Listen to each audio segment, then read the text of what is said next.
Ladies and gentlemen, welcome to It's Rainmaking Time. This is Kim Greenhouse. It gives me great pleasure to welcome Michael Bajan. He is the co-author of the blockbuster book Holy Blood, Holy Grail. He is the author of The Jesus Papers, exposing the greatest cover-up in history. He has also written The Messianic Legacy, The Dead Sea Scrolls Deception, The Temple and the Lodge, Secret Germany, The Elixir and the Stone. It goes on, ladies and gentlemen. But today we're going to tackle a very complex and delicate subject, and that is the real question of Jesus Christ, of Christianity, of Judaism, and some of the research and discoveries that Michael has made and put together into a synthesis of maybe a new story about religion and spirituality. Ladies and gentlemen, welcome Michael Bajan to It's Rainmaking Time. Good afternoon. Good afternoon, Kim. Well, the first thing I want to say after reading your book is that if we were alive at the time of the Inquisition, you would be burned at the stake, correct? Well, I hope so. I mean, if I wasn't, then I would have failed. I've gone for it because my underlying argument, I suppose, is that what we believe is rather important, because what we believe affects how we act. And if we have crazy beliefs, it'll make us do crazy things and cause crazy political outcomes, crazy social outcomes. So be careful with what you believe. It might come true. I think there's a distinction you make that's very clear between the mystery societies and the religious dogma societies, or the Vatican and having spiritual beliefs. And I think throughout the entire book, you keep reminding the reader that Jewish people did not kill Jesus, that the Romans killed Jesus, and that we really should be at war with the Vatican and what's happening with the Vatican. Am I incorrect in saying that? Well, no, not really. I mean, what happened with the Vatican was that they took over what was a much broader, widely based movement. I mean, for example, most of the texts which later became part of the New Testament were just a selection of equally valid texts available in the 2nd century AD. There were Gospels for Mary, for example, the Gospel of Thomas. There was quite a few other texts, but the Rome-oriented theologians went to a lot of effort to, on the one hand, restrict the role of women in the church, and secondly, to push the primacy of Rome in terms of creating the theology. You see, originally, Rome wasn't primal. You had the theological schools in Rome and Alexandria and in Antioch, Constantinople. They were all equal. They were all slightly different. But Rome decided it wanted to rule, and it went out of its way to do it. And that's why now we have a situation where there's these arguments all through Christendom about, for example, the role of women in the church. Can women be bishops? Can women be priests? I mean, there's complete nonsense. In the 2nd century, women were fulfilling all these roles. It's simply the Rome attitude, or the Rome central attitude, that we're up against. I think in the book you said there were two guys that got together and created the paradigm in which women were to be suspect, their involvement in anything related to religion. Well, there were more than two, but there were some prominent people. I mean, there was Tertullian, for example, Hippolytus, Irenaeus. These were mid to late 2nd century AD pro-Rome theologians, and they obviously hated women. There's no question. If you actually read what they wrote, these people are misogynist to the extreme, and they won out. They produced what then became the orthodoxy. And you see, one of the great lies that has been perpetrated is that the church has been guided by God, that through this morass or this range of materials, the materials which won out through the efforts of these particular theologians, that they won out because God was behind it. Therefore, it gives a divine sanction to this particular perspective, which is complete and utter nonsense. I mean, we have to just realize the spin which has been placed upon these original texts is horrendous and wide-ranging and comprehensive. And this is one of the things I go through in my book, particularly the Jesus Papers. I go through the spin because most of us don't realize how much of it there is, frankly. I am not a theologian. I am not an expert or well-read in the Old or the New Testament. And so I'm not really in a perspective with grounded facts about what is said and what the current spin is. But I have a question about Constantine. Do you agree that Constantine did change a lot of the Bible as we know it? That he changed a lot. That he changed it. In other words, it was translated different than either Aramaic or in Hebrew. This is I don't have any proof one way or the other, but let's put the thing another way. Okay. Constantine and his theologians, particularly Eusebius, were behind a particular spin on the texts. And once they'd created this spin, mysteriously, the texts seemed to reflect it. And the main spin they were behind was making Christendom accept the fact that Jesus was divine. I mean, this was the whole point of the Council of Nicaea in 325 AD. Effectively, by a vote of around about 217 to 3, they voted Jesus to be God. And mysteriously, theology came to reflect this quite quickly. Now, there's no set document which we can point at and say that Constantine changed this, but the effect is obvious, and we can see what he's doing. And we can also see that he's putting Christianity in the service of Roman politics. So the whole thing changes. It becomes, again, pro-Roman and in support of the Roman state, which is a big difference from what was originally a Jewish messianic movement. From all that you have written and read and researched, can you give your presentation of the context and paradigm in which you are viewing who Jesus was in terms of factual history at this time? It's very difficult to prove who Jesus was in history. We only have two statements from Roman historians who had no particular axe to grind.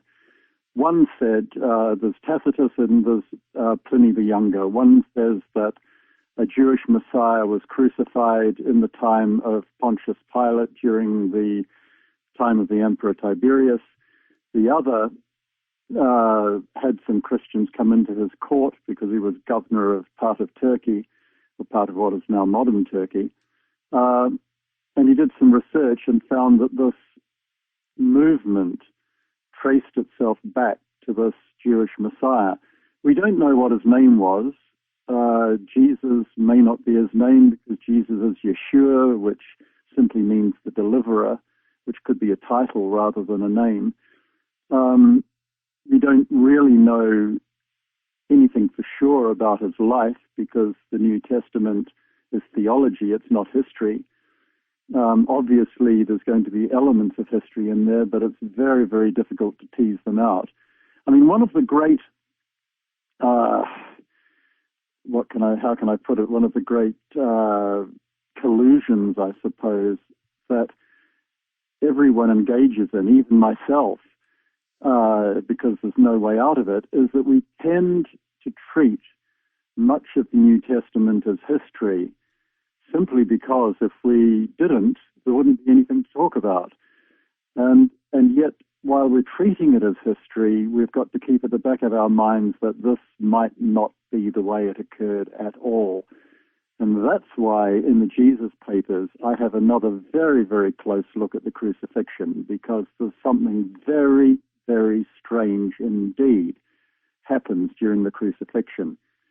If you view it from the point of view of a historian, which I am, something quite different comes out. There is no way that Pontius Pilate could have executed Jesus. There's no way he could have allowed him to be executed, because Pontius Pilate was the Roman governor, named prefect, of Judea. He only had two tasks. One was to make sure there was peace in the country, and secondly, to make sure that the Jews paid their taxes back to Rome. Rome didn't care about anything else. And yet you had this Jewish Messiah who was standing up and saying, according to the New Testament, pay the taxes. So if Pontius Pilate had executed him, Pontius Pilate himself would have gotten into serious trouble and probably lost his head.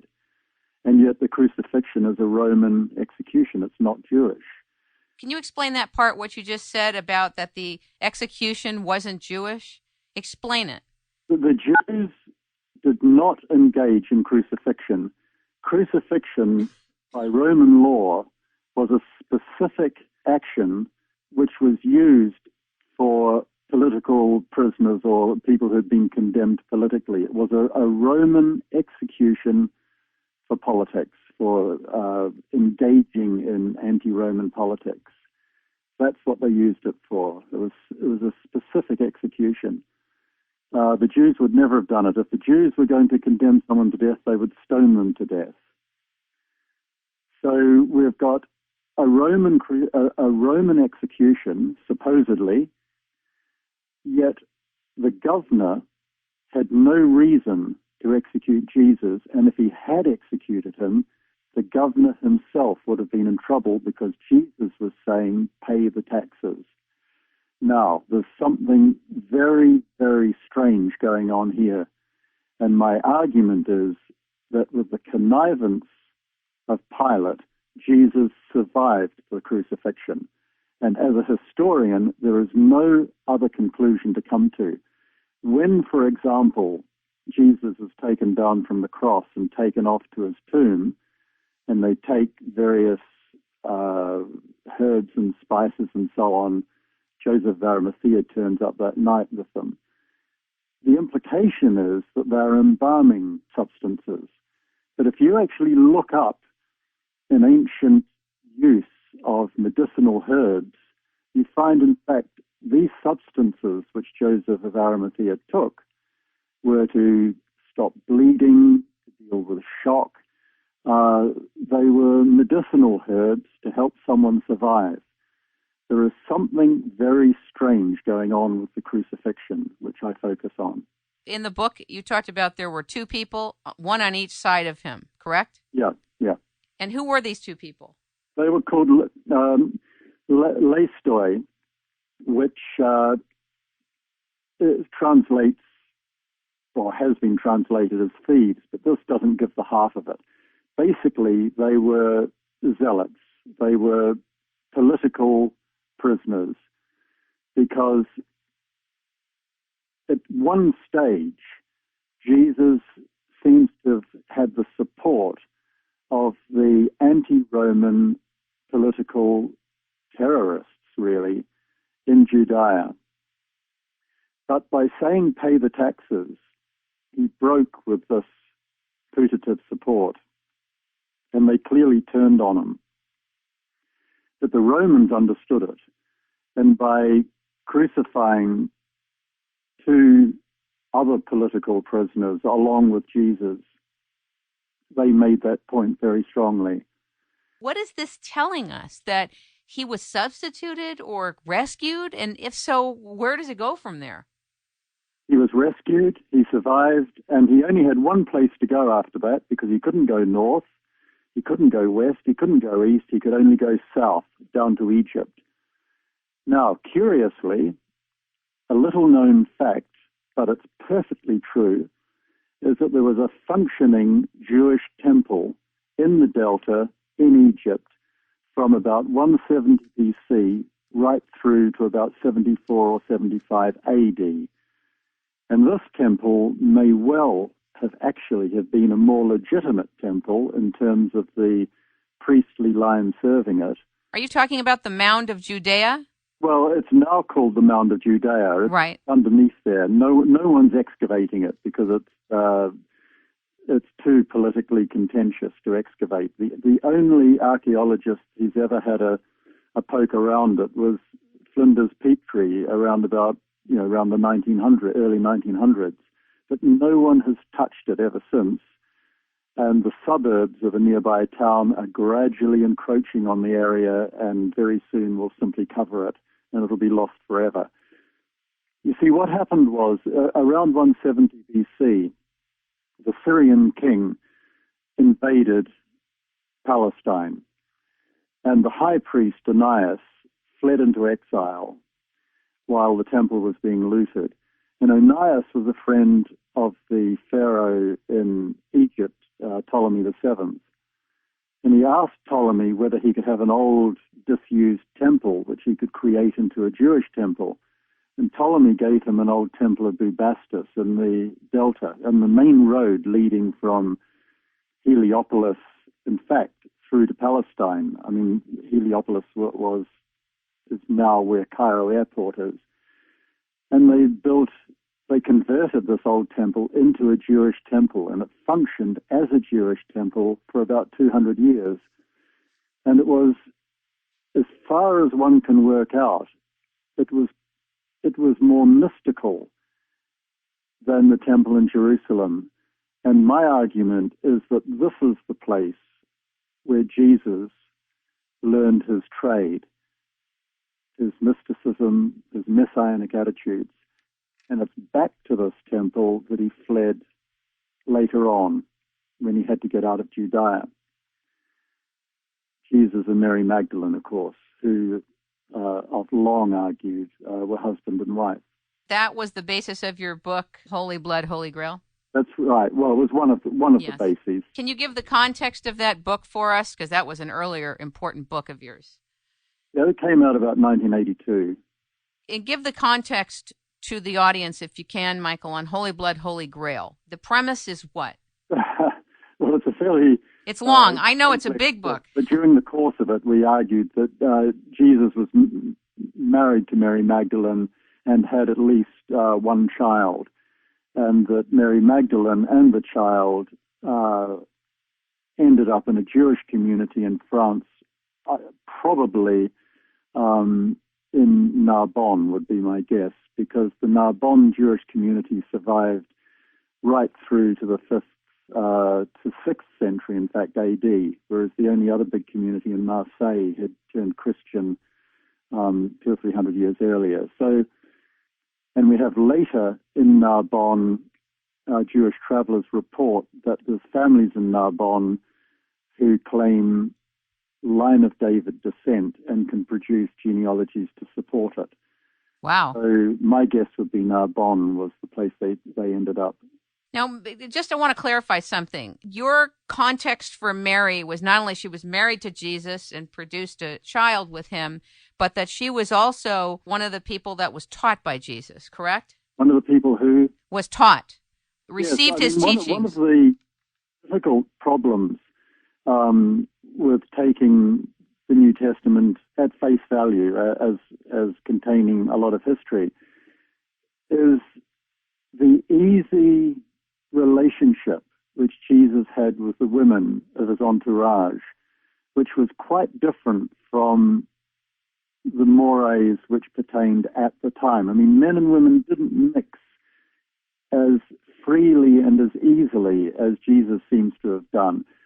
I mean, for example, meets a woman near the well at Emmaus and sits and chats to her, and afterwards the disciples complain. But if we put in some of the other Gospels of the 2nd century, which are just as valid as those Gospels which are now in the New Testament that have been excluded, if we put in the Gospel of Thomas, we put in the Gospel of Mary, we find expressed a very, very close relationship between Jesus and Mary Magdalene. And that goes some way to explaining why it is that Mary Magdalene anoints Jesus after he goes to Jerusalem. This is in the New Testament. And it also leads one to have another look at the marriage at Cana, which I believe was Jesus' own marriage. It's a complex area, certainly, but in Holy Blood, Holy Grail, we go through it very, very slowly and simply ask the questions and seek the answers so that the reader knows every stage of the process. We're not trying to fool anybody. We're not trying to pull the wool over anybody's eyes. We're just saying, look, let's ask some very simple, some very pertinent, and some very directed questions. And this is the way we move through. And in my book, The Jesus Papers, which admittedly I wrote about 25 years later, but it contains everything that I'd learned during those 25 years, I use a similar process. I'm asking questions, I'm seeking answers. You see, when you're confronted by a belief system, the first thing you need to be able to do is retain the independence to question that system, to ask questions of why, how, what does it mean? Is this right? Should I believe this? We have to keep asking questions, and this is one of the things which I'm pushing in the Jesus Papers, because blind belief ends up basically with a kind of fascism. That is what's taught, though, in the New Testament is faith, trust in things unseen. So this is from Paul. This is from Paul, of course. And in the New Testament, we have two very distinct theologies. We have the theology of the Jerusalem leadership, which ended up under James. And if you read the letter of James, you'll find that it's pushing a theological perspective very, very different from that of Paul. Paul is producing a religion. Paul is no longer really operating within Judaism. Paul is operating to a much wider perspective. And to that extent, one could admire him because he's looking at much more distant horizons. But nevertheless, there's this split in the New Testament. The New Testament is not a coherent theological document. However much people may argue it, it's not. I mean, I just repeat, look at the letters of Paul and compare them to the letter of James, and you can see precisely what I mean there. So one of the things you said in the book was that Paul did not know Jesus. The Gnostics were concerned about knowing through experience of who God is. Yeah, well, the Gnostics had an experiential approach to truth. Paul had a faith approach to truth. And my argument is that experience is greater than faith. For example, if you're told not to put your hands in a fire because you'll get burned, then, okay, you can choose not to put your hand in the fire. But if you do put your hand in the fire and you get burned, you know the pain. You know not to put your hand in the fire. Now, your actions will be the same as someone who doesn't know the pain. But the first person isn't putting their hand in the fire because they believe they'll have pain, whereas you know you're going to have pain. And my argument is that knowledge is always superior to faith. And the Gnostics believe the same thing. You can have faith that divinity exists, whether we call divinity God or whether we call it integrity or whatever name we want to give it. You can have faith that there exists some basic source of all spirituality. But the Gnostics were concerned with experiencing directly that spirituality through particular practices, meditative practices, entering the stillness, entering the silence. They had various means by which they sought to create or recreate this experience. And my argument is it is always much better to experience for yourself spirituality than simply to have faith that it exists. I mean, faith that it exists is obviously a stepping stone in the right direction, but there's further to go. It sounds like what would be underneath that declaration is some type of initiatory-based experience that you've been through. Yeah, you can call it initiatory. I mean, this is my whole attitude. I mean, it's necessary to seek ways of touching, apprehending, knowing the spiritual source of all things. I mean, basically, I'm a mystic. I mean, that's where I'm coming from personally, and have been coming from there for many, many years. And I think that that's why I can't throw my lot in with any one religion, because spirituality exists, that's not in doubt, and it expresses itself in many different ways, but it doesn't make one way necessarily better than another way. There's many routes to the top of the mountain, as they say. But if you don't know, or if you've not experienced that source of spirituality, the danger is that you'll get locked into a particular belief system and think that that is the only way to the top of the mountain, and that every other path is a wrong path. And this is where you get people who argue over the name of God. Is it Allah? Is it God? Is it Jehovah? I mean, there is nothing more pointless. It's like arguing over the name of snow or the name of water, or it is so stupid and so pointless, and yet so many people do it.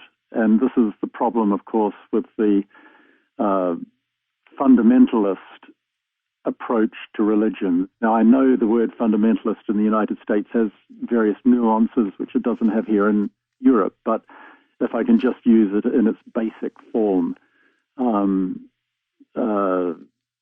this restriction of belief to one particular path, to me, is one of the greatest dangers we face as human beings, frankly. How have you been attacked for what you've written and what you've said?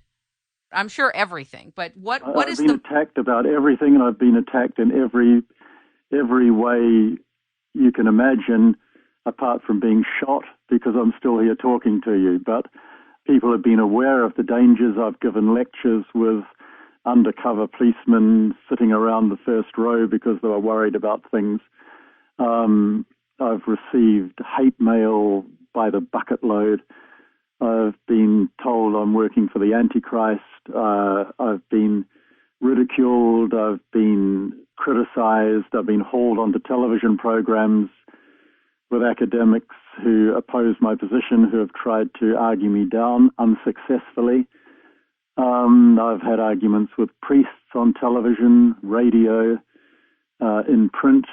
I mean, the thing is, when you challenge belief systems, you're challenging not just something which is held intellectually, but something which is held emotionally. Totally.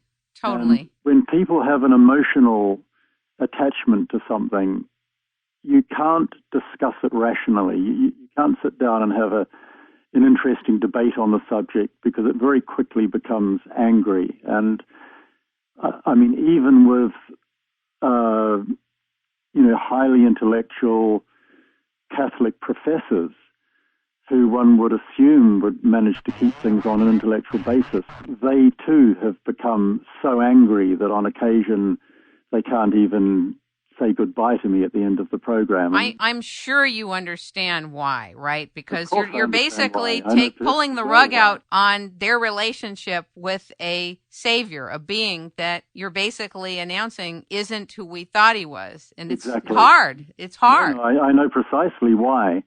But there's nothing I can do, because were I not to do that, I'd be living a lie, and that's worse.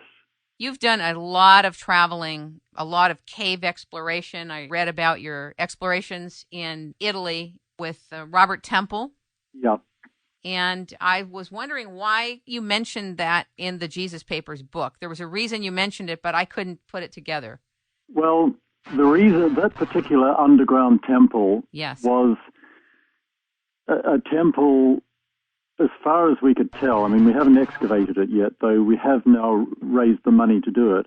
Great. Was a temple where people were initiated into the mysteries of death. Now, in the ancient classical mysteries and the ancient Egyptian mysteries, initiation was an initiation into the other world, the world of the dead. And it was considered that it was a good idea to have a look at the place you were going when you died before you died. But the thing was, when you were initiated into the secrets of this other world, you weren't allowed to talk about it. And so very, very little is known about the procedures and so on of these mystery traditions. There's very little that survived, and what little has survived, I've put in my book, The Jesus Papers. But what's clear is this initiatory quality. Now, the thing is, we're up against a lot of prejudice. A fellow I know who's probably the biggest European expert on the Mithras cult, and he took my wife and I one day down to an underground Mithras temple, which is not open to the public at all. And at the end of the temple was this incredible painting of Mithras fighting the bull in beautiful colors. It's in perfect condition. Well, it was when it was first discovered. But now the eyes of Mithras have been gouged out and mutilated. And as this particular archaeologist told me, that mutilation has been done by an archaeologist who found Mithras too challenging to his faith. So even today, amongst educated archaeologists, these things are incredibly sensitive and incredibly powerful. Sometimes the emotions simply get the better of them. I know exactly what you're talking about. I just did an interview with Michael Cremo on his book, The Forbidden Archaeologist, about archaeological finds, which are millions of years old, are not allowed to go public at all and squashed so that that information never gets to the public how old the human race really is. It was fascinating. Fascinating. And Michael Cremo is doing us all a big favor. I've only met him the once, but I liked him, and what he's doing is fantastic. Fascinating, fascinating man. And I think you're also doing us all a favor, but a lot of us will resent you. The problem you have is that you're not just doing it on archaeology. You are putting the pieces together of things that don't make sense in the way the Bible communicates itself as a form of history rather than as allegory, correct? Yeah. Look, I mean, the bottom line is I just do what I can do. I'm not really on a crusade or anything like this. It's just what I do. And it just happens that I had some questions, I sought the answers, and the road by which I traveled to try and figure these answers out, I've written about. That's the simple fact of it. I'm not sort of filled with hate or anger or, I'm not trying to destroy things. I'm just trying to understand what really is going on and to get behind the spin. I mean, we all know about political spin, but a lot of us have forgotten that there's a lot of religious spin as well. What do you think happened in Italy such that you went into the caves in the northwest corner of the Bay of Naples? What do you think happened? What was your take after you left? Like, what were you left with going into the caves there? Utter excitement. I mean, you see, this underground temple, it's down a 600-foot tunnel into a cliff. You were pretty brave to go through there. I read the details of that. It was pretty scary just reading it. I love tunnels. I spend a lot of time in tunnels because that's where there's a lot of hidden things. The Romans were so scared of this place that they filled it with rubble. And my feeling is that the temple down there, 600 feet down this narrow tunnel, which runs due east-west, by the way, I think they would have left everything in the temple, because if they were that scared of the place, they wouldn't have pulled anything out, because they would have been too superstitious to take anything out in case the spirits followed them or something like this. Who knows? But I think they there's precedence in the Mediterranean. I know in Mallorca they did this kind of thing. They used to smash the things up and then cover them. And I think that's what they've probably done in this temple. I think they've smashed everything up and just filled tunnels with rubble as they came out. But of course, the rubble is now settled, and there's now about an 18-inch gap between the top of the rubble and the top of the tunnel. I mean, over 2,000 years or so, it's just settled that much. So what I'm hoping is that in that temple there, we'll find a whole lot of material which will allow us to read the site. Because there's an underground river there too, which is very unusual, and a whole complex of tunnels. I think we only found a small part of them. How did you not get lost?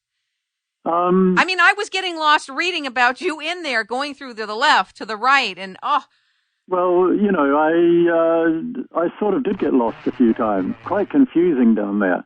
There's a tunnel, you go to the end of it, and when you get to the end of it, you hope you can turn around and come back. The main thing I was worried about is that I wouldn't be able to turn around at the end, and I'd have to sort of end up crawling backwards down a tunnel, which is not as easy as crawling forwards. That's scary just listening to it. God. I bet your wife didn't appreciate you going down in there, that not knowing if you would come out. She didn't know. Oh, my God. That's a good thing. Wow. I'll bet she wouldn't have let you go. Well, she was outside. She didn't know what I was doing down there. Oh, my God. I actually got her down there. You even had the other people with you scared to death. Well, that's true. I ran out of rope, so I just untied it and let it go and kept going. Oh, my God. That's wild. I mean, what can they do? How can you pull someone out with a rope anyway? That's ridiculous. True. That's true. I guess it's a way to just know where you are. Well, to know I'm still there, yeah, I suppose. Talk to us about the Dead Sea Scrolls. So many people are interested in the Dead Sea Scrolls. I haven't read your other book, The Dead Sea Scroll Deception. What are you saying? Well, that came out quite some time ago, and there's been a lot of changes in the Dead Sea Scrolls since that time. I mean, they've now been made available to everyone, but at the time I wrote the book, they weren't available. And we were arguing that they should be available because by restricting access to them, they were perpetrating a spin on the material. I mean, as I'm constantly going on about, I dislike the spin that's put on religious systems. And the Dead Sea Scrolls was one very obvious one. It was in the hands of people who controlled the area. They controlled physically the scrolls. They controlled the interpretation of them. They controlled what scrolls people could know about. And we discovered that one of the scroll talked about someone called the Son of God. Now, if that's not a parallel with Christianity, I don't know what is. But they didn't release that scroll for something like 45 years. And you have to ask yourself, why didn't they release it for 45 years? I talked to a Jesuit who was in Jerusalem at the museum where the scrolls were held on the day that that particular fragment came in, which had talked about the Son of God. And I said to him, well, I suppose it took you quite a long time to translate it. He said, no, he said, we had it more or less translated by the next morning. So 1958, and when was it released? Well, sometime in the 1990s. Now, you tell me, I mean, is that a mark of true scholarship or a reluctance to let something out? Definitely fear of some other interpretation coming. That's what the Dead Sea Scrolls deception is about. The deception, probably not the best word we could have chosen, but these days we'd use the word spin. But of course, back in the early 90s, spin wasn't really a term that anyone understood. So deception was the word we went with. So what do the Dead Sea Scrolls, let's say at Cove 7 in Qumran, you said they're written in Greek on papyrus, and the other caves were written in Hebrew and Aramaic on parchment. Most of the scrolls are in Aramaic or Hebrew. Well, most of them are in Hebrew, to be honest, some in Aramaic. But what's very interesting is that the scrolls from, I think it's Cave 7, all of them were in Greek.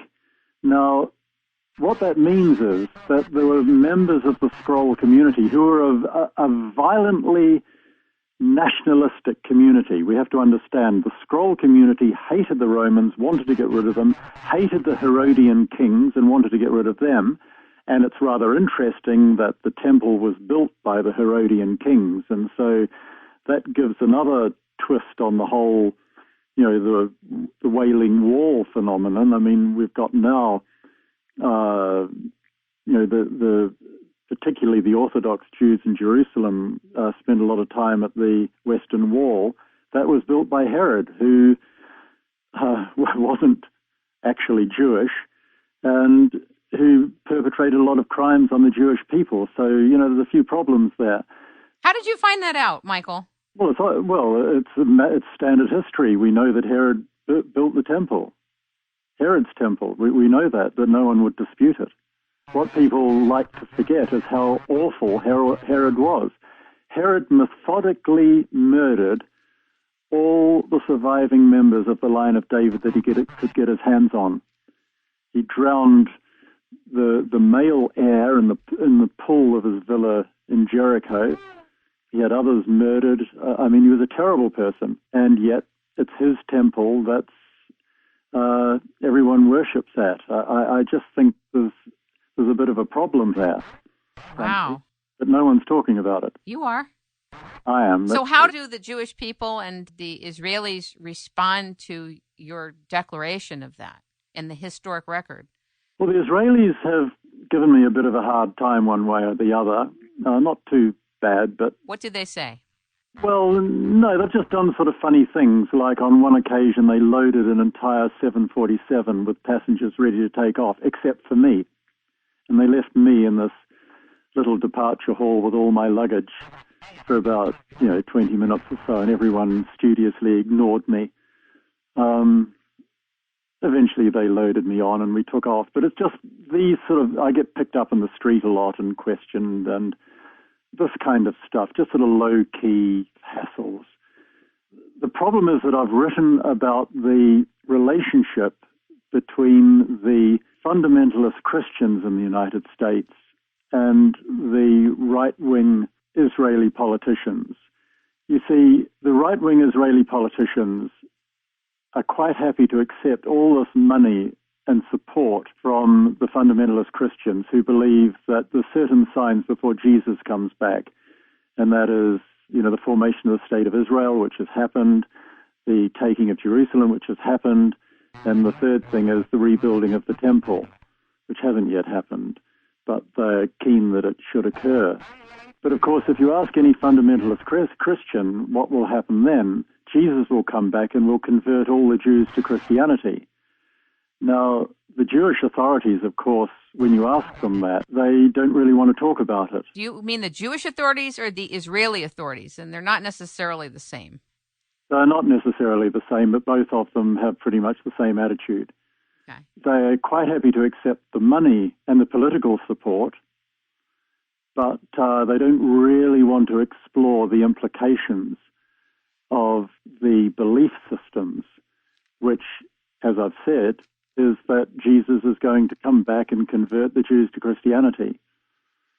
So there's a problem there too, which no one likes to talk about too much, but which I talk about. In fact, my last book, Racing Towards Armageddon, I talk about it quite extensively because that's what that book is concerned about, these kind of problems. What do you think about Mordecai Gihan?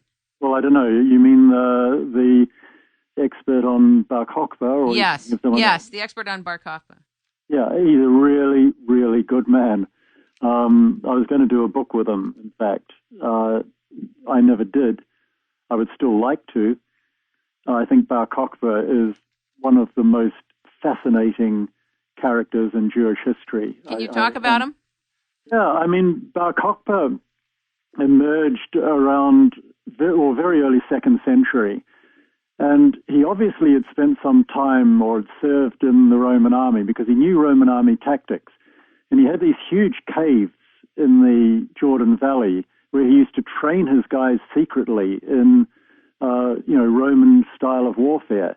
And at the same time, Jewish captives were working as slaves for the Roman army, and they were producing the weapons. And Suetonius tells us that the Jewish captives used to make slightly substandard weaponry, and so the Romans would reject them.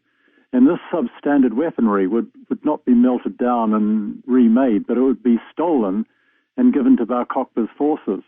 And eventually Bar Kokhba emerged, and he actually fought and defeated the Roman legions in Judea. And for probably 3 or 4 years, there were no Roman legions there at all, and Bar Kokhba ruled. But where he came unstuck was that he relied on the Parthians, who were about the only country that Rome was absolutely terrified of, because the Parthians were these amazing horsemen who fired arrows, and they just would sweep into the armies, fire their arrows, and sweep away again. And the Romans could never really get their measure. And the idea was the Parthians were going to invade from the north east, and Bar Kokhba was going to manage to kind of solidify his position. But of course he was on a hiding to nothing, because whatever Bar Kokhba did, there's always going to be too many Roman legions, and that's eventually what happened. The Romans threw, I think, 6 or 7 legions in, and they just wiped Judea out.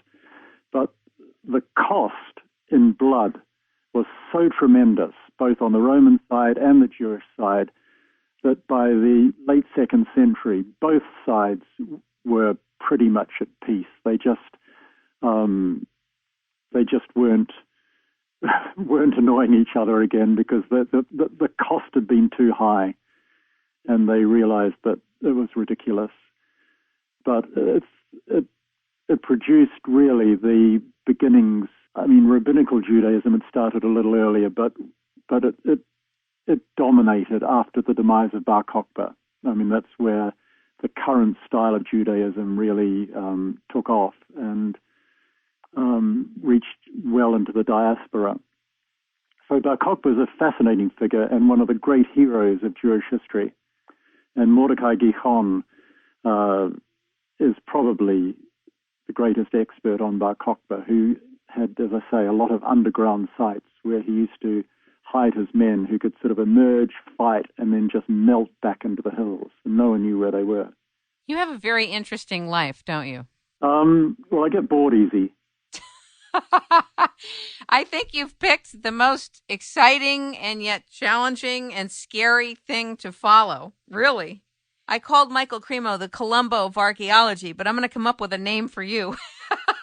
Well, so long as it's a nice one, I can live with just about anything. Talk a little bit about why you think the Vatican has obtained and destroyed writings for so long, and that basically all things lead to Rome, and what can be done about it.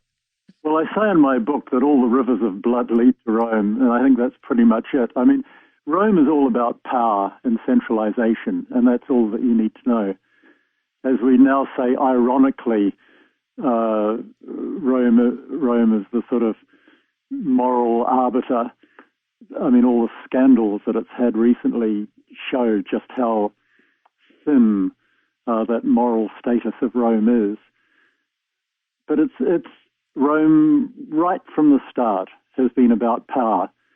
Because remember, initially it was the Roman Empire, and when the Roman Empire disintegrated, really we had the popes. You see, the first pope who became a strong man was really in the early 5th century, and that's about the time when the Visigoths first invaded and looted Rome. So the political and military entity of Rome was disintegrating, but the theological entity of Rome was becoming powerful. And that's basically what happened. The popes took over the role, in a sense, of the emperors. Do you think that in your lifetime Rome will be destroyed? Oh, I hope not. Rome's one of the most beautiful cities in the world. I mean, it is the lair of the beast, admittedly, but I couldn't care less what happens to St. Peter's so long as they save the artworks. I'd like to see the end of the papacy. I'd like to see the Pope just Bishop of Rome again, the way he always was, and have a sort of decentralized Catholic Church, so that if the bishops in to allow married priests or women priests, they could, because there's no theological objection to women priests or married priests, however much Rome may squirm and argue and complain. There's no theological objection. There's no theological necessity for celibacy, anything like that. Decentralization would allow it to be flexible and to survive, but the longer they try to keep this thing centralized and rigid, the more likely it is that it will just crumble. It's unsustainable as it's going along at the moment. But no, let's not destroy Rome. I wasn't asking. Unbelievably beautiful. Have you been to Rome? I have, and I wasn't asking that for my interest in having Rome destroyed at all, but there are some prophecies that assert that Rome will be destroyed and the papacy will be destroyed. Well, I think the papacy may well be. There's this prophecy which has been, it's about 1,000 years old now, which the prophecies of St. Malachi. I was just going to mention him. Taken quite seriously in the Vatican. And they say that this present Pope will probably be the last, or maybe it's the one following. I'd have to check exactly. Right. It has something to do with olive or something like that, the olive tree. Yeah. It's either this Pope or the next Pope that sees the end of the papacy. And Jung had a similar kind of vision. I don't know what you think about Jung's visions, but had a similar kind of thing. But you don't need to be a prophet to see that Rome's either got to be flexible and adapt or fail in this modern world. It's as simple as that. You can't carry on the way they're carrying on and hope to survive. You are an editor of, is it a Masonic magazine or newspaper? It's a magazine. It's about 80 pages, and it goes out to about 230,000 people, I guess. It's quarterly. It's stress enough. I would imagine that if you're an editor of a Masonic magazine, are you also a Mason? Yeah. I've been a Freemason since the early 90s. Can you share a little bit, whatever you can share, about the paradigm of a Freemason and how, as a Freemason, that would impact or contribute to your research, either questions or analysis? Well, the thing with Freemasonry is that at its heart, it's a very ancient system, much modified, but at its heart, it's a journey towards insight into spirituality. That's its point. Unfortunately, the majority of Freemasons don't understand that, and they see it as a kind of dining club or social club or something of the sort. So with the magazine, while it's basically there with articles about Freemasons who do this or that, what I try to do in every issue is to have something which pushes the buttons of spirituality and the spirituality contained within the journey of Freemasonry, because if that's ever lost, then Freemasonry is finished. But as an ecumenical system, because you're not allowed to talk about politics or religion in Freemasonry, and you can be of any religious or any political persuasion and join, I think it's valuable, because in this modern world, we're getting more and more isolated in a sectarian manner and in a political manner. Look at the disputes between politics in all our countries, how heated these arguments get, or look at the bitter disputes between religions that are occurring. Whereas in Freemasonry, there's none of that. Everyone's there in pursuit of spiritual insight. Now, it's not a particularly focused system, and it's had a lot of manipulation by people who didn't really understand what they were doing. But at its heart, it's good, I think, and I think it's a force for good, and it's a force for morality, it's a force for dealing honestly with people. And why I like it is because most of the people in Freemasonry that I meet are of a similar persuasion. They understand that things that they couldn't talk about, there might be lawyers or judges or airline pilots or school teachers, they can't go banging on about spiritual journeys in their jobs because people would think they were weird. But in Freemasonry, you can, and you can explore these topics and be with other people who care about them, frankly. And I think that's the reason. If you're with people who care, you've got a kind of mutual support system, so you don't feel isolated. One of the great problems in the modern world is isolation. And so we need organizations who bring people of like minds together, and that's what happens in Freemasonry. I like it, and I think it's a force for good, but it needs constant vigilance. Otherwise, it too could go the way of so many other organizations and become a source of conspiracy or a source of domination. I have a question about Freemasonry. Is it true that in Freemasonry that there are secrets or that there are levels of initiation and expertise and knowledge? Well, yes, I suppose. So if somebody says the president was awarded a 33-degree masonry degree, what does that mean? Means pretty well nothing.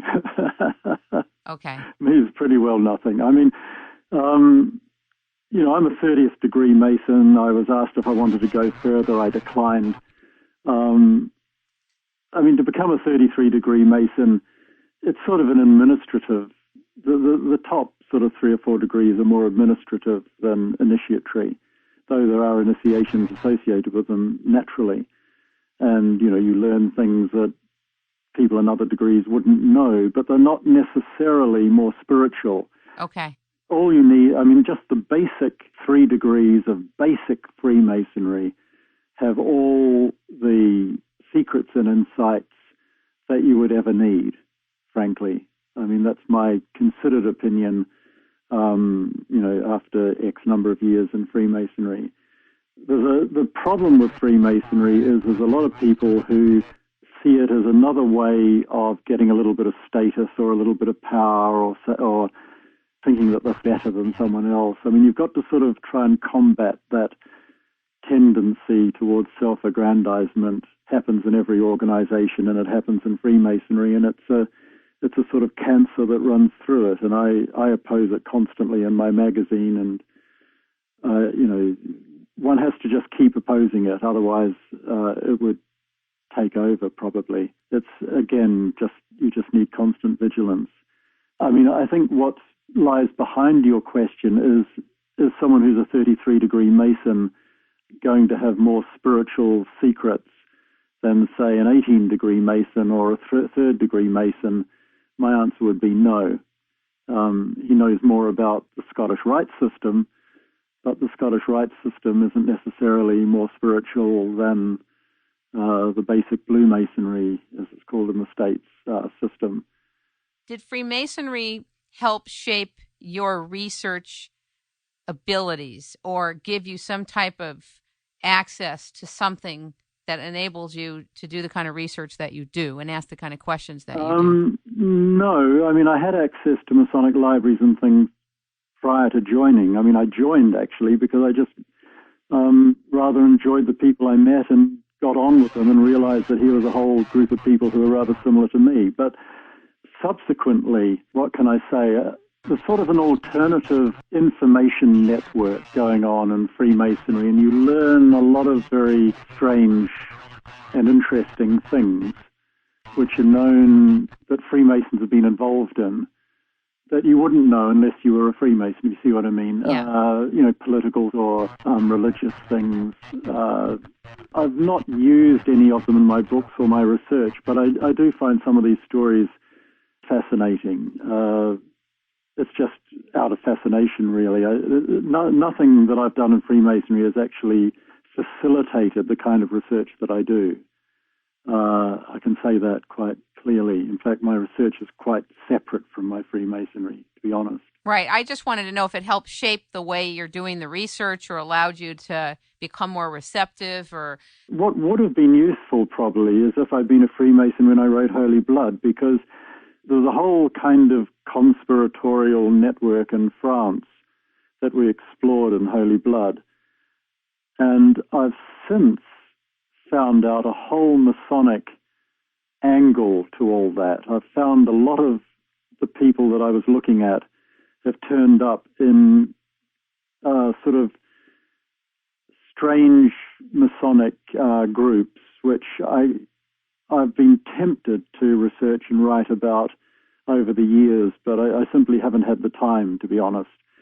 That would have been useful because we could have fleshed that book out a bit more along those lines, and we also found out a lot more about the esoteric and secret connections of people like Debussy and a lot of the writers and artists who were around him. And Debussy was in this group called the Prieuré de Sion. We've had a lot of flack, actually, a lot of criticism over the Prieuré de Sion. People say it's fraudulent and it's all made up and the rest of it. But actually, were I to write that book now, I could nail a lot of this stuff down a lot more firmly, simply as a result of what I've learned through Freemasonry. But, it's not worth redoing the whole book on that account. It could be a compendium, right? Or an edition. Yeah, could do, or put it on the net or something. It could do. It would take a bit of work. That's the only thing, a bit of time. But yeah, there is stuff out there that nails these things down.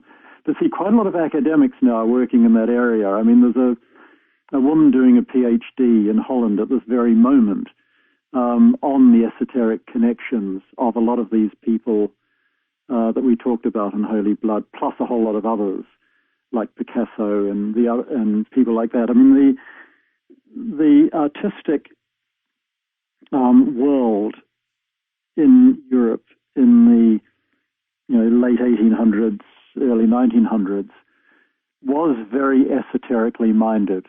I mean, that's the point.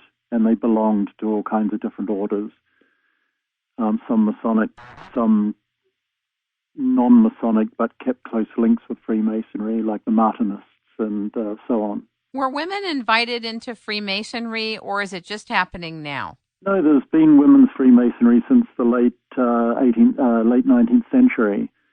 Really? There's two orders of women's Freemasonry and one order of mixed Freemasonry, that is with men and women. Over the last probably 15 years or so, male sort of Freemasonry has become much friendlier towards female Freemasonry, and in fact, in various parts of England, the women use the men's Masonic temples and so on to meet in. So, and also, of course, a lot of Freemasons' wives are members of women's Freemasonry lodges. There's a lot of sort of family membership. Both men and women are both Freemasons. I think that's probably the same in the States. I've never known any women that were Freemasons, but I have met a few men who were. I just didn't know. I wanted to find out. Yeah, no, there's certainly women's Freemasonry. I mean, I'd quite happily have women in Freemasonry, but it just won't happen. I mean, I've in my magazine, I sort of had someone write a short article on the possibility just to see what would happen, and I got lorry loads of letters complaining about it. So it's just not, the time's just not right for that yet. But I think eventually it'll happen. Frankly, I think I can't see how it cannot happen. I have another two questions for you. Do you think that from all your research that Jesus was in India? Because I know there's a lot of writing about how Jesus was. I don't think he was in India. You don't? No. I think, certainly at least one of the disciples went there. But I think what happened was members of his group, after the destruction of Jerusalem by the Romans, fled. And I think they eventually made their way across Persia and Afghanistan and so on into India. I think that's what happened. I mean, there's an old friend of mine who's now sadly dead, or he died some time ago, Hugh Schoenfield, wrote a book called The Essene Odyssey, which he tracked at least one of these groups all the way through to Kashmir. And he was a good scholar, and he had a lot of documents that he got his hands on, and I think I think his work's pretty sound. But I don't think Jesus went to India. There's no reason to think so. I mean, there's nothing in his teaching which would necessitate arguing that he had been to India, that I know of, at any rate.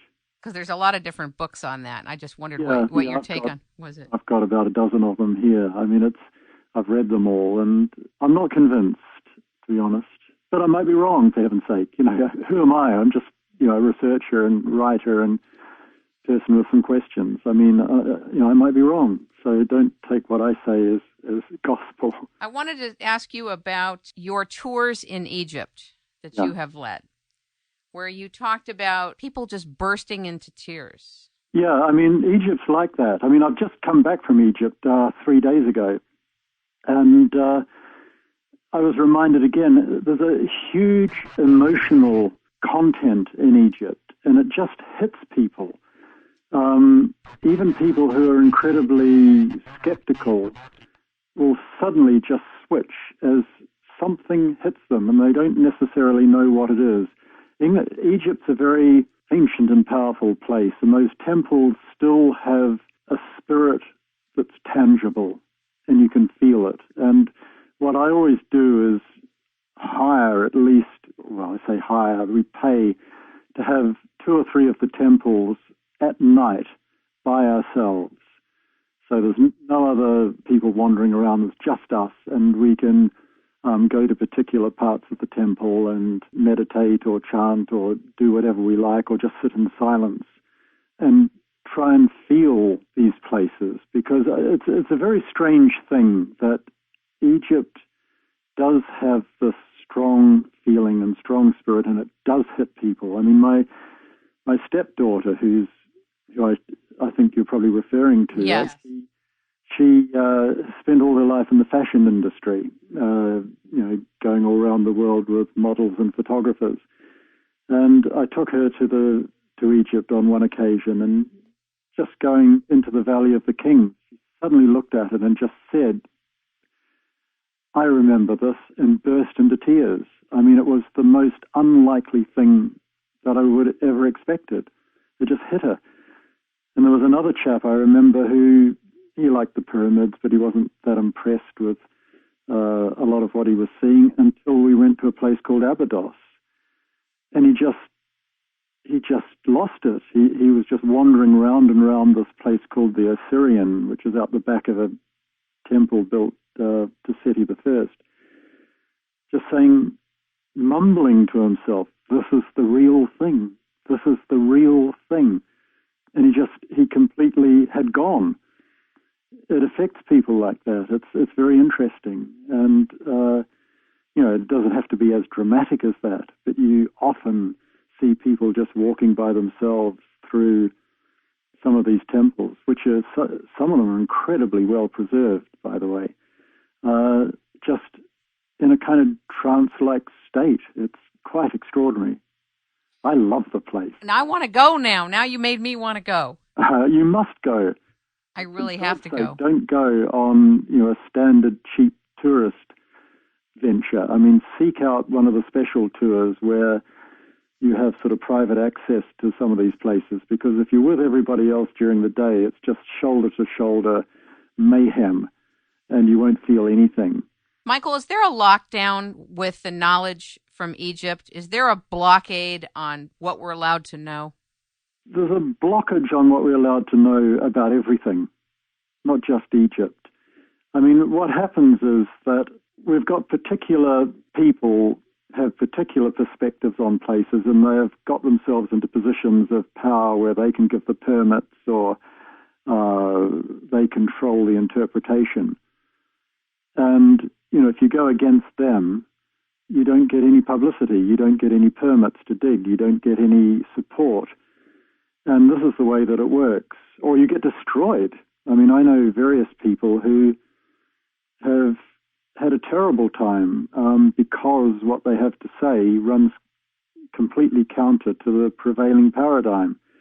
I know 2 people, in fact, who have had their PhDs refused because they ran against the prevailing paradigm. One of them went and did a PhD elsewhere and got it, and is now one of the major figures in his field. The other took it to court, and the sort of academic court that judged it said, yes, of course he should have his PhD, but it's actually down to the tutor at that particular university, and that tutor absolutely refused to give it to him because of what he'd written. So that's the way it works, and I'm sure Michael Cremo has case after case after case of people in this position. There's a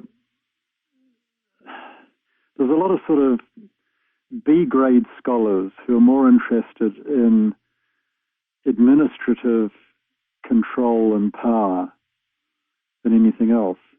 I mean, for example, the guy who's the current head of the Antiquities Department in Israel once physically attacked me, punched me on the sofa of my own home after I'd driven him from Oxford to my home where he was staying the night, given him a good meal, and I was driving him to the airport the next day.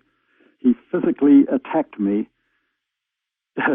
in my living room because of some grudge he had or other.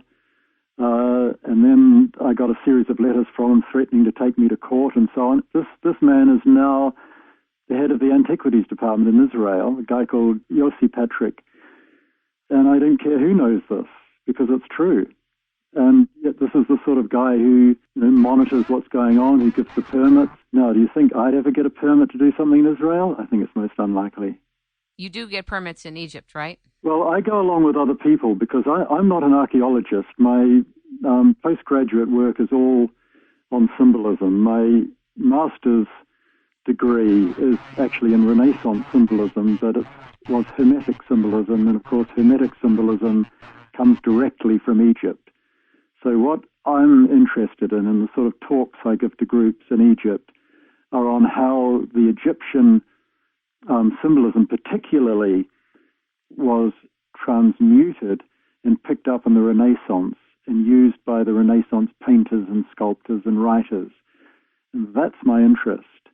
So I'm not concerned with physically digging the stuff up. I'm concerned with interpreting what emerges, if you see what I mean. I do. I actually do.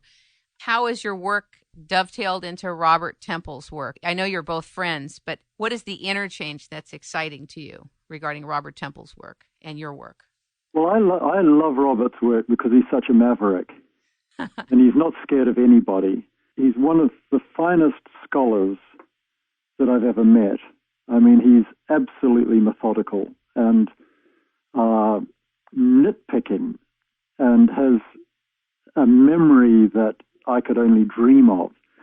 I mean, he reads a book and he remembers pretty much every page where everything is. He doesn't have to take notes. He knows where it all is if he has to retrieve it. But he's made a lot of enemies, and he's constantly having to battle against this. And I like that too, because I like the fact that he's got the courage and the strength to keep battling.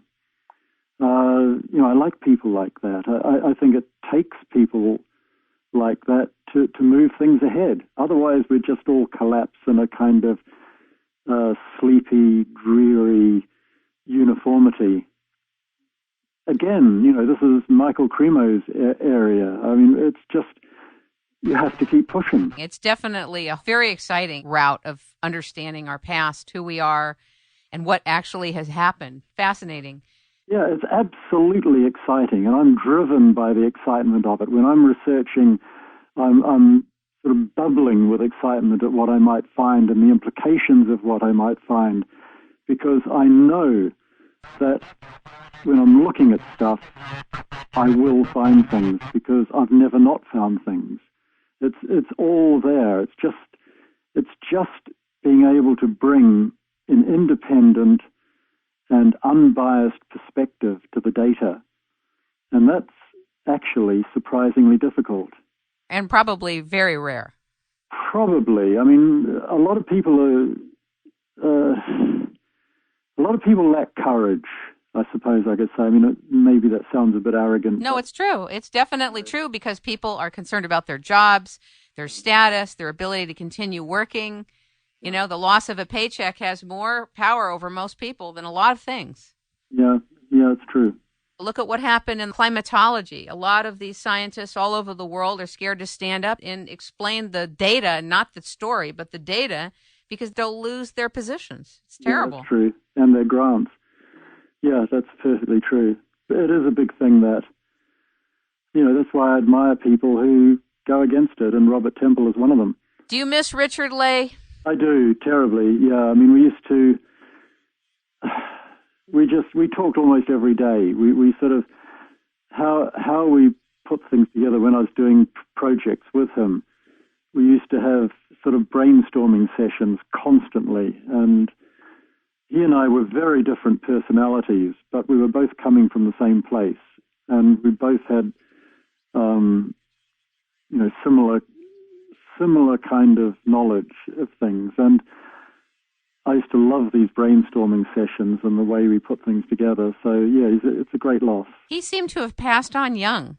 I mean, he wasn't an old guy. No, I think he was 62. That's not old. No. In today's terms, that's not old. No, he wasn't well. Okay. Truth of it, and he really needed to get into hospital and be sorted out.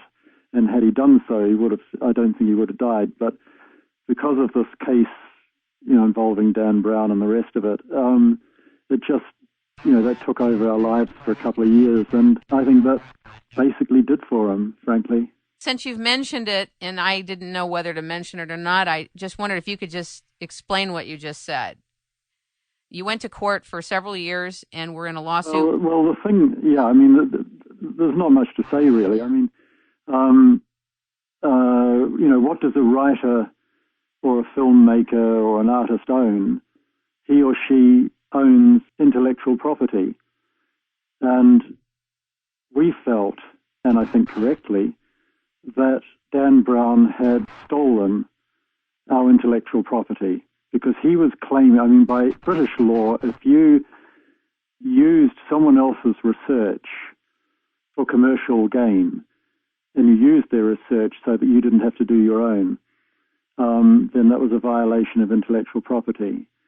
And, it was obvious that that's what he had done with the Da Vinci Code. And so, I mean, we never wanted to go to court. We just wanted recognition of this fact that actually we'd done the research. But the publishers played hardball, and they refused to even talk to us for about 3 months. And I think they really wanted the court case. I think they probably wanted the publicity. I don't know. But it was very sad, because by losing the case, it put back intellectual property protection in England probably about 35 years or so. I mean, the funny thing, the ironic thing is, the judge argued that he won the case because what we had written was history, and there was no copyright on history, where it was quite clear in Holy Blood. We specifically said this is a hypothesis, and a hypothesis is intellectual property. It has copyright protection. Yes. So what they've done is said that the whole story of Jesus marrying Mary Magdalene and having a child and coming to France is true, because they've said it's standard history, so he didn't steal it. So ironically, in England at least, by law, Jesus married Mary Magdalene and had a child. Now, were all three of you sued? No, Henry didn't want to be part of it. Okay. So he just gave us best wishes and said he'd just stay out of it. So he didn't really make any comment one way or the other. He just stayed out of it. So Richard and I basically did it. Sometimes you've just got to stand up and be comforted. I agree with you. The price was high, I have to say. The price was very, very high. Indeed. But, you can't let some things just go by. You have to stand up, and that's all there is to it. Whatever happens. Well, I think we all know with court cases that a lot of times the people that are in the right don't always win. Yes. I mean, just because you win a court case doesn't mean that you were right. Yeah, exactly. And so taking it in context. I had one last question for you. I know we spent a lot of time now, and that has to do with during the time of Philo of Alexandria, there was a Jewish community called Therapeutae. Am I pronouncing it? Yeah. Yes, where women were equal and not like the Essenes who excluded women. And I was wondering if you could say something about that particular community. That seemed very interesting in Egypt.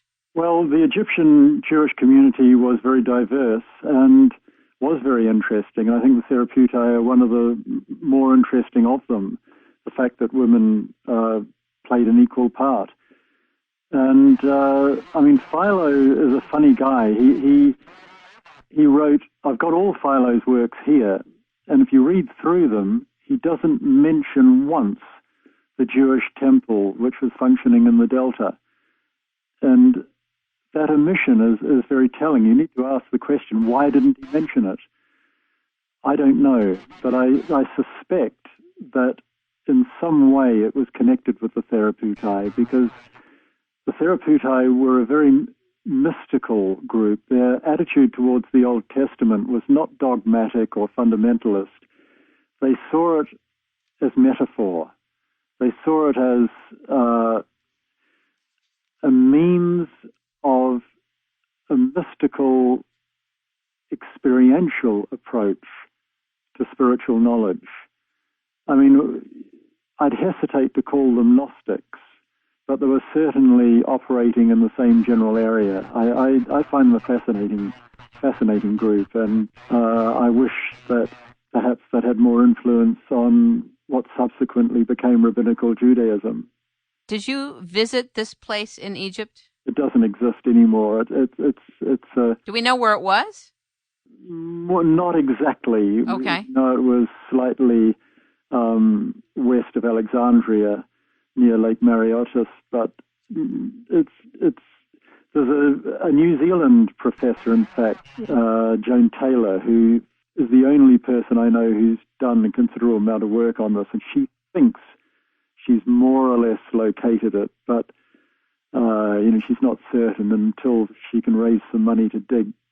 She's never going to know, even if there's anything there. But reading Philo's account, I don't think there'd be much there, because they lived a very simple life with very simple buildings. I just don't think you'd find anything that was distinctive. How do we even know about them then? We only know what Philo wrote about them. Okay.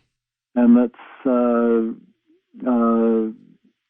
as we've discussed, they took the Old Testament as metaphor, not as literal truth, which is very different.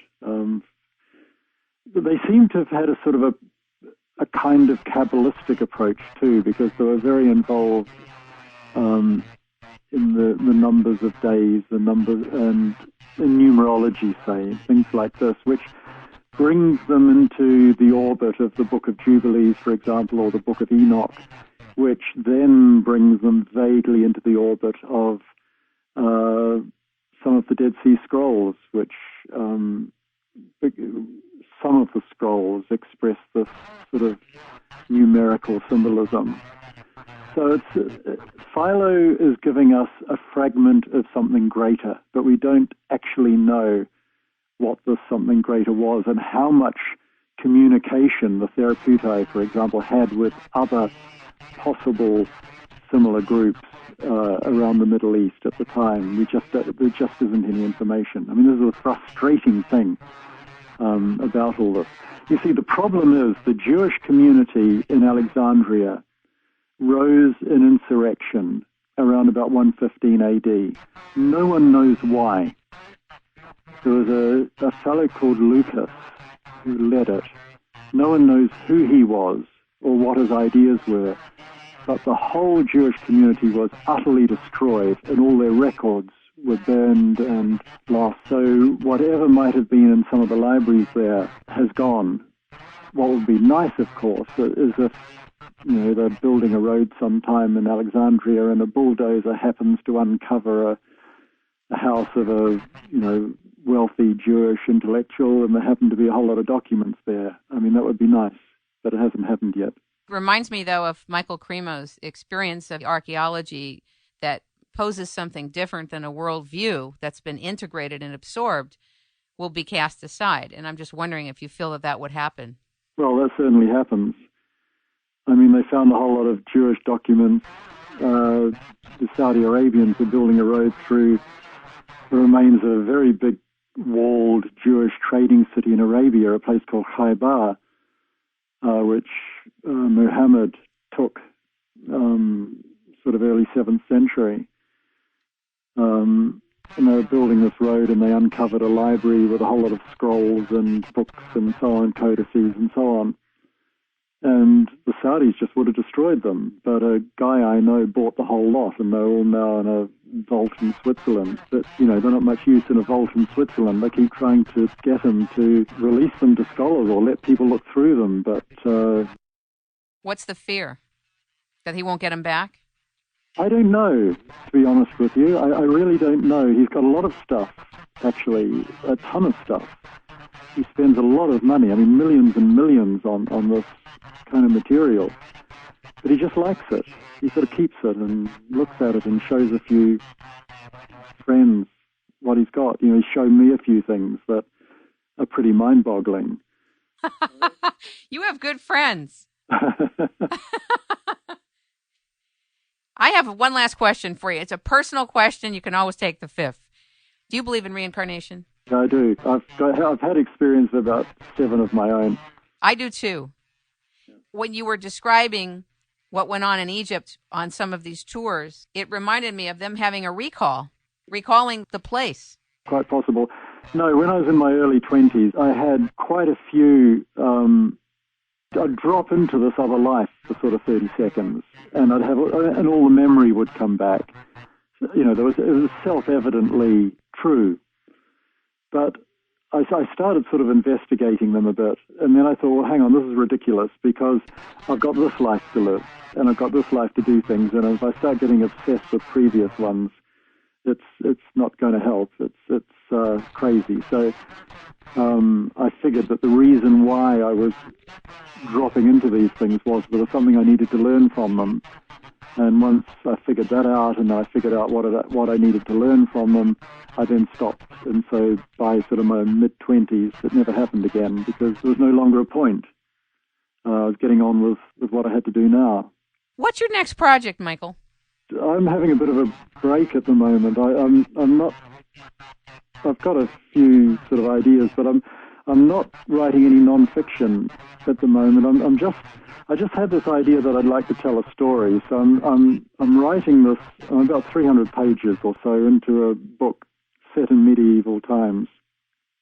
It's just a story, nothing more. I'm not trying to win any prizes for literary excellence or anything like this. It's simply a story. I just thought, you know, the true calling of a writer really is to be able to sit down and tell a story to the kids. It just seemed to me that I wanted something simple, because after 12 books in English that are quite complicated, I suddenly had this hankering for simplicity, and this was a way of dealing with it. I don't blame you. I mean, if you took a hiatus on even writing anything, I would understand. You've earned your right to not write. Is there anything else you'd like to share with us today? Oh, a million things, but we don't have time. Well, I thank you so much for being our guest and taking so much time to talk with us and share where you're at and the many things that have happened to you and the many discoveries you've had. I hope that you will join me again at another time, and thank you so much. Anytime you like, Kim. Nice talking to you. Nice talking to you, Michael. Bye-bye. Bye-bye.